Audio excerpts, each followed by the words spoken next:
Hey guys, Mr. Morrison back here with you. Bear with me as I get used to the screencast thing. We're going to go through our lecture today and talk about Hitler's lightning bolt. We've talked about appeasement up to this point as we're journeying through World War II. We know that Chamberlain of England uh, wanted to just let kind of Hitler get his way a little bit. As long as Hitler said he wasn't going to do more, they said okay. Except we know that he kept doing more, right? And this is where we're going to talk about Hitler's lightning bolt. Blitzkrieg. He unleashed this new tactic on Europe. It was really quite a shock to the world and to Europe. He moved pretty quickly with his plans of invasion and taking over, and we're going to talk about how he did that. Let's set the stage a little bit. During the 1930s, after each grab of new territory, like we talked about, Hitler said he was done. England said, well, just don't put people in the Rhineland again. Okay, but he did. He had military in the Rhineland. Okay, but don't take the Sudetenland, German people in it. But Hitler did that also. He kept doing more. So he always said he was done until he grabbed more. So England, every time they thought they had an agreement with him, it didn't quite work out. In 1939, Hitler demanded the return of the Polish corridor to the sea, which the Allies had given to Poland after World War I. One of the things they did after World War I was they gave Poland that little corridor between Germany and the other part of Germany, East Prussia. That was so Poland had access to the resources of the sea for trade and commerce and just access to that trade route. Hitler wanted this back. Really, he wanted it back, but it was an excuse to go into Poland, as we'll see. So Hitler and Stalin signed a non-aggression pact. We talked about that also, that they would not attack each other. They secretly agreed to divide Poland among themselves. That's not Hitler in the picture. You can see that. That's another German representative talking to Stalin. But they made the agreement. Germany and Russia were not going to attack each other. And secretly, hey, we're going to split up Poland among ourselves. This allowed Hitler to invade Poland with Russia's permission. Russia was not going to stand in his way. And Russia knew that they would get part of Poland themselves. So Russia would go on to gain control of Finland and the Baltic countries of Lithuania, Latvia, and Estonia. These are countries that lied on the Baltic Sea, right next to Russia. So again, for Russia, this was more ports to the sea, very valuable positions to hold. So they were ready to shock the world. Germany was, and they really did. Germany's lightning attack. September 1st, 1939, Germany invades Poland with brutal speed and hostility. I mean, it was like Poland blinked and they were conquered. We talked about the ruthlessness that Germany invaded Poland with. The race in space, they believed their master race needed the space. They were trying to take over and rule Poland. They were trying to eliminate the people there and live there. They wanted the space. This was a new kind of invasion that the world was watching, and everybody was kind of shocked. France and Great Britain immediately declared war a couple of days later, but could not act quickly enough to stop Germany. They just moved so fast with their planes and tanks. This was Germany's first test of the Blitzkrieg, or as translated, the Lightning War. This happened so fast. Fast planes and tank units were followed by massive units of soldiers in their tracks, taking over amid the destruction that the planes and tanks left for them. Speed and surprise quickly overwhelmed the Polish army. They were not modernized in their military or weapons. They really had no chance. So Germany's first use of this blitzkrieg was very successful. Then it was time for the Soviets to make their move. Okay, Stalin quickly took over eastern Poland, as was the deal. They split Poland in half. Lithuania, Latvia, and Estonia, without a fight. All these countries basically rolled over. They didn't have anything to really stand up to what the Russians or the Germans had to fight with. However, Finland, which was a target of Russia, was not having it. Stalin sent 1 million troops into Finland, but they were not prepared for the Winter War. The Russian troops, that was, which is kind of ironic since they turned that around on Germany later. Never mind, spoiler alert. Okay, if you look at this top picture here, that there is a Russian soldier that the Finns propped up. He's dead. He's frozen. They put him up basically as a sign to any other Russians who want to come in, saying, "We got you. You might want to turn around and go home." This bottom picture, winter was their land. They knew this. They literally fought on skis. If there's a more Chuck Norris move, I don't know what it is. So that was pretty amazing. But they were outnumbered and outgunned. Okay, the Finns put up an incredibly brave fight. They held out through the entire winter, but were overwhelmed in March of 1940. What happens in March? Spring. Winter's over. The advantage was gone for the Finns. So Russia controlled that entire portion of the region now. Now we're going to talk about the Phony War. What does this mean? Phony is another word for fake, if that's a new term for you. So let's see why we're talking about that. After declaring war on Germany, Britain and France set up positions on the Maginot Line on the French border with Germany. Here, let me move my picture out of the way here. Okay, so if we look over here, here's Germany, here's France. This is the Maginot Line. This is a line of great fortified bunkers, defensive positions filled with French troops and British troops now. They're looking to defend that border. Pretty strong, right? There's a little inconvenience up here. See all this border? Kind of a problem. But after declaring war on Germany, Britain and France set up positions on the Maginot Line on the French border with Germany. Nothing happened for months. The German soldiers joked that it was the Sitzkrieg instead of the Blitzkrieg, okay, because they were sitting around doing nothing. Meanwhile, newspapers began calling it a phony war because of the lack of action. While this was happening, while they were staring at each other at the Maginot Line, Germany instead conquered Denmark and Norway. You'll see that they do this, they have a pattern of this. They'll be at one spot and then turn their attentions to somewhere else. Okay, but now we're going to talk about the fall of France. They were kind of deadlocked there at the Maginot Line for a while.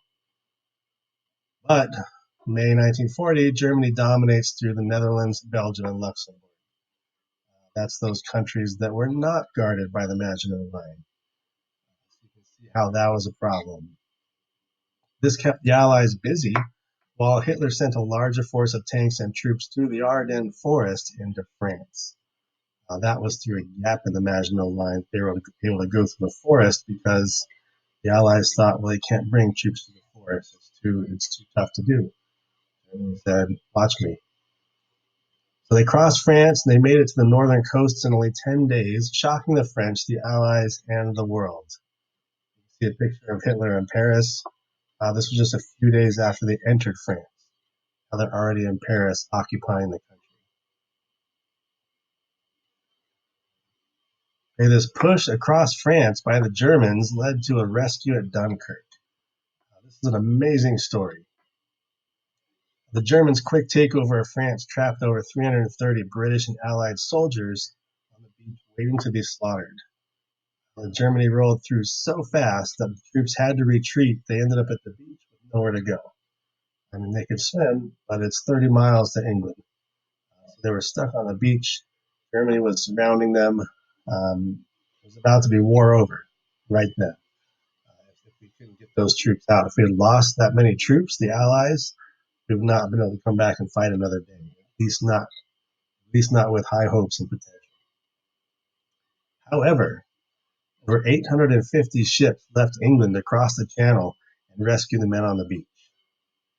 Navy ships, private boats, yachts, lifeboats, fishing boats, military and civilian, 850 ships of all sizes crossed the Channel. This is just over 30 miles.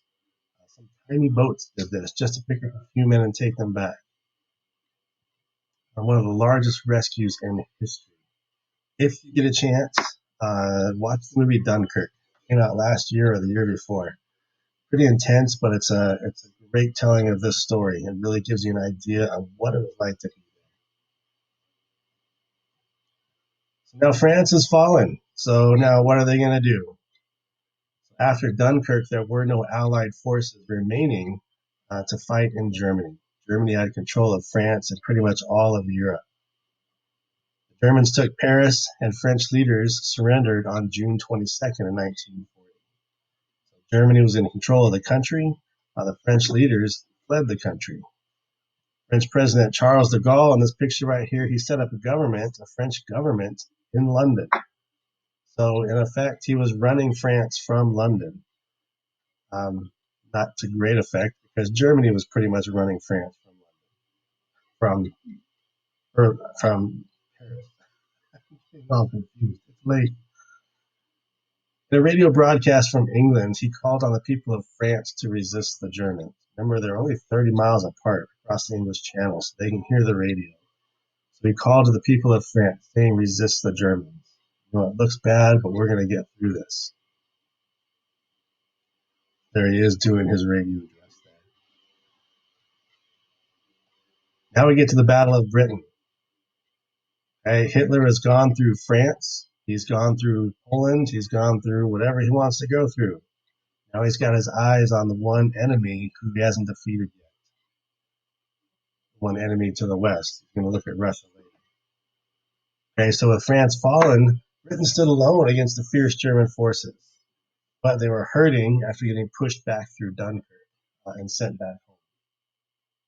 So Hitler turned his focus to the invasion of Britain, planning to destroy Britain's Royal Air Force, and then land 250,000 soldiers on England's shore. A nice little beach day, right? In 1940, the Luftwaffe, Germany's highly capable air force, began the attack. They targeted airfields and factories before bombing civilian areas to destroy morale. But Winston Churchill, you remember Winston Churchill, our guy from World War I, a politician who enlisted into the army and went down to the trenches in France. Winston Churchill was now running the show in England. He vowed that we will never surrender. Part of a much bigger speech, if you want to look it up. It's pretty inspiring. The British citizens rallied behind that spirit and carried on. You've probably seen the Keep Calm and Carry On logos around, but you didn't know where that comes from. It came from this time during the Battle of Britain, when England was trying to withstand the attack of Germany. Keep calm and carry on. With the help of new technology called radar, it's common to us today, it was new then, and cracking German codes. They were able to figure out German codes, figure out what their messages were, what their plans were. By doing this, Britain was able to take advantage. They were able to beat back the Air Force every single time that the Luftwaffe came in. It took a lot of damage, though. Through strong will and perseverance, England showed the world that Hitler could be stopped. He did do a lot of damage. He initially was targeting military targets and runways, but then he went after civilians. He was bombing London, bombing large cities, trying to defeat England through a morale issue. But he couldn't do it. So Hitler began to focus on other targets. Again, you're going to see this is the theme with Hitler as we move on. So the Axis forces now attack North Africa. Why are they attacking North Africa? Let's talk about that. An ally of Germany and the Axis powers, Mussolini, this gentleman over here, and Italy took their own action during the Battle of Britain. So while Germany was attacking Britain, Italy was down in Africa, pushing 60 miles into Egypt, looking to control the valuable Suez Canal. The British were already down there, but they could not defend that at first. They were not prepared for that. The Suez Canal, what is it? It's an important water passage from the Mediterranean Sea, which runs along the south of Europe and the north of Africa. That's a passage from the Mediterranean Sea to the oil fields of the Middle East and the trade routes even beyond that. So initially caught off guard and undermanned, Britain was pushed back, but held on to continue the fight. Holly. Hi. How you doing? Good. Okay, good night. But Britain strikes back. Okay, so we're in Egypt. That's General Bernard Montgomery. He was the leader of the English forces in Africa. He would face off with General Erwin Rommel who Hitler sent down. He was an incredible tank commander. These two would go back and forth in Africa for quite some time. So in the winter of 1940 and 41, Britain struck back, moving 500 miles across Africa, taking 130,000 Italian prisoners. Hitler sent help for Italy, however, in General Erwin Rommel and a powerful tank force. Rommel became known as the Desert Fox and recaptured lost territory. He got that nickname because of his planning, his intelligence, his sly way of doing things. He recaptured the territory. So the war in North Africa turned into a back and forth duel between Rommel and England's Montgomery. It would go that way for quite some time. There were two very intelligent men. They had trouble getting an upper hand on one another. So while that's going on, we've got war everywhere. Okay, now we're going to talk about the war in the Balkans. Let me tell you where the Balkans are. Okay, let me just give you some orientation here. So here's Germany. Here's England over here. Great Britain, United Kingdom. This is France, which has been taken over by Germany. You have Italy here. Russia is the big red over here. The Balkans are these countries down here. Okay, this is the Balkan Peninsula. And Hitler, remember he had a non-aggression pact with Russia, but secretly he was going to go after them later. Well, in getting ready to do that, he wanted to get control of these Balkan countries down here. Mostly he had an easy time, but let's talk about that. So while Rommel was winning in Africa and Hitler was getting pushed back in the Battle of Britain, he had his eyes on the Balkans. He was secretly planning on attacking his ally Russia. To do this, he got Hungary, Romania, and Bulgaria to join the Axis powers. That's these three right here, Hungary, Romania, and Bulgaria. So they joined the Axis, mostly because they didn't really want to fight. Okay, so they were on Germany and Italy's side now. We still had Yugoslavia and Greece. Yugoslavia and Greece resisted, but were invaded and taken by force in just a couple of weeks. It did not take long. They were not able to put up much of a fight against the German army. It was too powerful. So now Hitler had control of the Balkans. He was taking over most of Europe. So now we get to Hitler invading the Soviet Union. Hitler launched Operation Barbarossa, his plan to invade the Soviet Union. Barbarossa was a king of Germany like 800 years earlier, who was a part of the Crusades and a very successful person in that role. And so Hitler called upon his name to name his operation going into Russia. The Russians had the largest army in the world. They were untrained and under-equipped. The Germans quickly pushed 500 miles into Russia. The Russians' best defense was the same scorched earth tactic that they used 2 centuries earlier against Napoleon. If you remember way back, Napoleon going into Russia, that didn't work so well.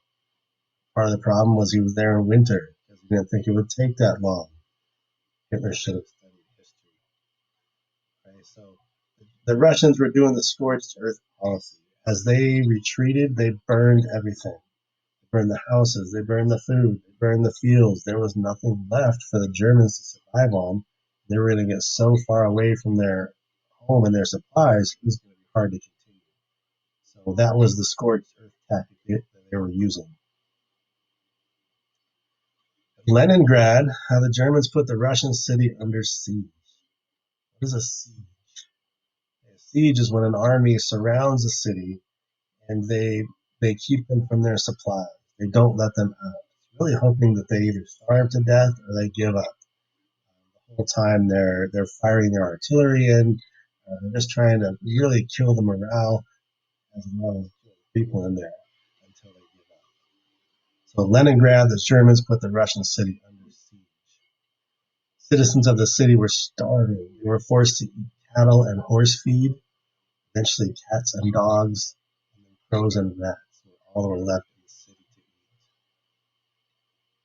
1 million people died in the city. The city refused to give up. Hitler grew impatient with Leningrad since nothing was happening there and turned his focus to Moscow. See this theme going again?